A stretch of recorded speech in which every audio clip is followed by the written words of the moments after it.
লাগি তো। এই যে দেখো তো এখন লাড্ডুটা দেখতে কেমন লাগছে। এভাবেই প্রতিদিন আমার মেয়েদের সাথে দুষ্টু মিষ্টি কথা বলার ফাঁকে আমার রান্না এগিয়ে চলে। আজকে ওদের জন্য লাড্ডু বানাবো, আর এই লাড্ডুটা খুবই হেলদি, বানানোর প্রসেসও একদম সহজ। আমি এখানে 250 গ্রাম খেজুর নিয়েছি। খেজুরের ভেতরের যে বিচিটা সেটা ফেলে দিয়েছি।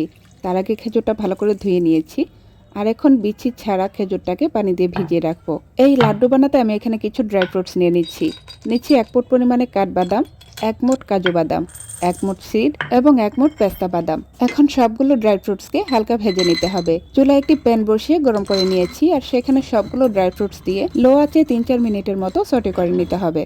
এখন সবগুলো ড্রাই ফ্রুটসকে একটি নাইফের সাহায্যে ছোট ছোট টুকরো করে কেটে নিচ্ছি। এই পর্যায়ে ব্লেন্ডার ব্যবহার করলে খুব বেশি মিহি হয়ে যাবে, তাই নাইফের সাহায্যেই এভাবে কেটে নিয়েছি। কারণ ড্রাই ফ্রুটস গুলো দানাদার থাকলেই লাড্ডুটা খেতে বেশ ভালো লাগবে। ওইদিকে খেজুরটাও একদম নরম হয়ে গিয়েছে, আর একটি মেশারের সাহায্যে আমি এভাবে মেশ করে নিয়েছি। চুলায় একটি প্যান বসিয়ে সেখানে দিয়ে দিচ্ছি 2 টেবিল চামচ ঘি।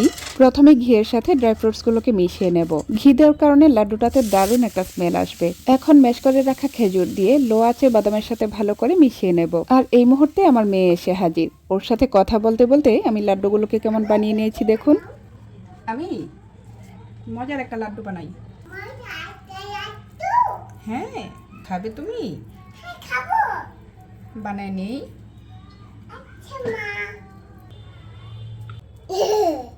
হচ্ছে সাদা তিল। এই যে দেখো তো কি করছি এখন।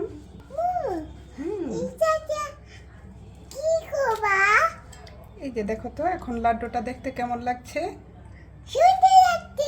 সুন্দর। তোমার পছন্দ হয়েছে? আচ্ছা, সবগুলো বানায় নেই। তো এভাবে ওর সাথে কথা বলতে বলতে লাড্ডুগুলোকে বানিয়ে নিয়েছি। বানানোর আগে হাতে একটু ঘি মাখিয়ে নিয়েছিলাম। আর দেখুন কতটা পক পক পক পক করছে। সবগুলো লাড্ডু বানানোর পরে সাদা তিলে গড়িয়ে নিয়েছি, এতে করে দেখতে অনেক বেশি সুন্দর লাগছে। দেখো তো এখন কেমন। নাও নাও, একটা নাও, খাও।